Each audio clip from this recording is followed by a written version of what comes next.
welcome back. Today we're watching SB19 Screen Zone performance in San Francisco Phantom Style. Big shout out to Impact and thank you for uploading this. And alright, let's not waste any more time. Let's watch the video. Play.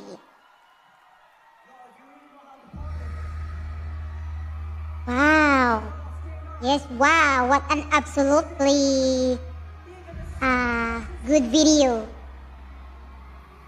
From the very first second, they already grabbed my full attention. It's like they know exactly how to captivate the audience instantly. Alam mo kung bakit? Why? Ang ganda ng fit ng katawan ni Josh. Ano ginagawa ni Justin kay Estelle? Parang may inayos. Mike? Si Josh! Tignan mo yung zipper! Nakabukas yata. I think so. Oh. Doon siya nakatingin.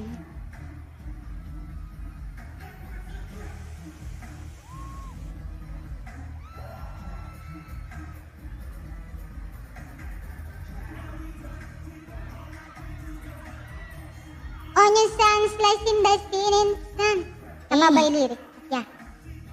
Right in the sun. Siyempre, ang gagawin muna natin, manood muna tayo. Pogi ni Josh. Mamaya na ako magko-comment. Si Ken, ang boses ni Ken talaga. He didn't even need to do much just by standing there and ayan, walking. Wala muna silang dance. And Josh. Diba? Yeah. Gusto ko lang manood mo.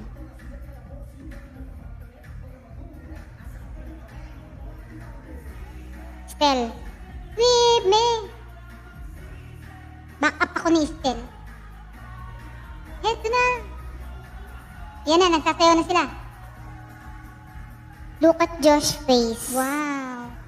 Justin really proved his vocal strength here. Imagine na singing that powerfully live while executing the choreography.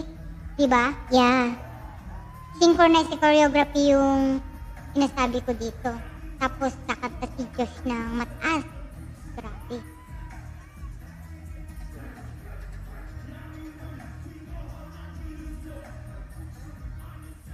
Gusto ko yung sayaw na yan. Alam mo yung uso sayaw dati na gumagano? Harlem Shake. Yeah, Harlem. Yeah. Yan.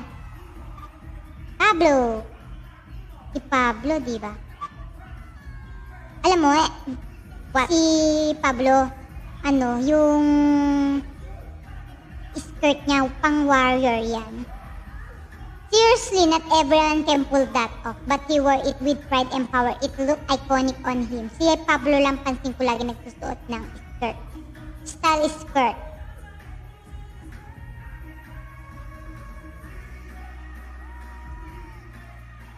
Magsisisi! Ito na. Wow, ganda na pagkalan nila dun ah. Yeah, kita-kita.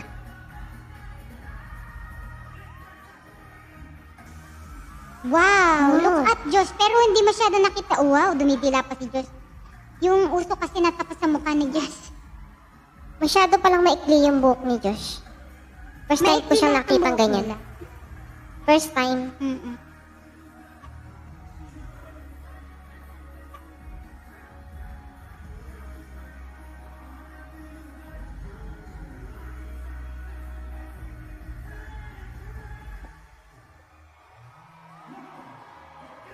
They really knew how to build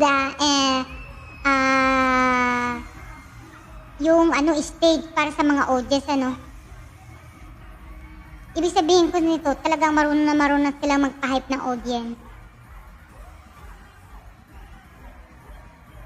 They really felt the song. Wow.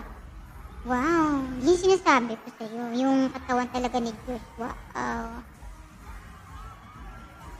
They really connect with the crowd and bring the concert level energy every time. Yeah.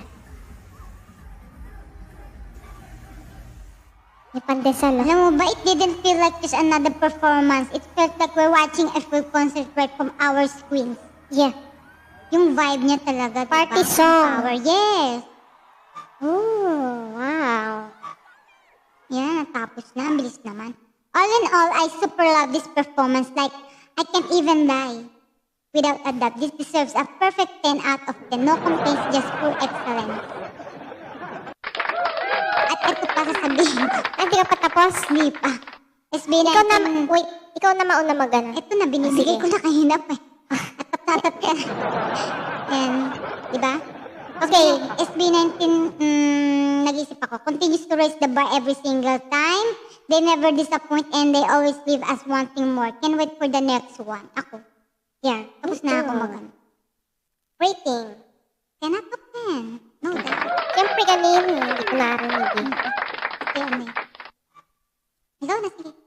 Yung kanina, I thought Josh was shirtless, pero hindi pala. Hindi sa umpisa yun. He was just blending it with the color of their stage background. Diba? Kasi pink yata yung combination ng mga suot nila. The stage was just the right size for them kasi you can see all of them. And Pablo sang first. Pablo on the other hand, light skirts. Yung sinabi mo kanina, with the medieval style. I'm not sure, pero yun ang nakikita ko.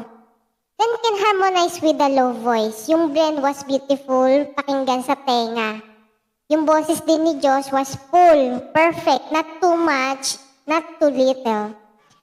Kapag si Ken din yung kumanta, it really gives you goosebumps. He's shy, but he's awesome on stage.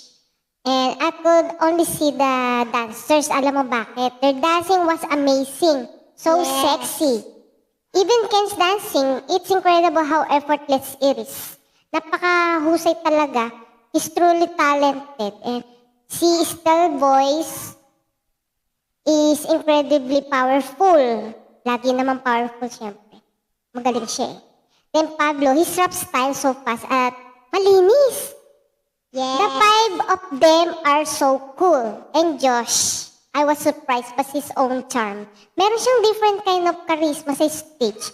You'll definitely fall for him. And saka, when you hear this, mapapasayaw ka talaga. And that's why the rating I'd give them from 1 to 10 is a 10.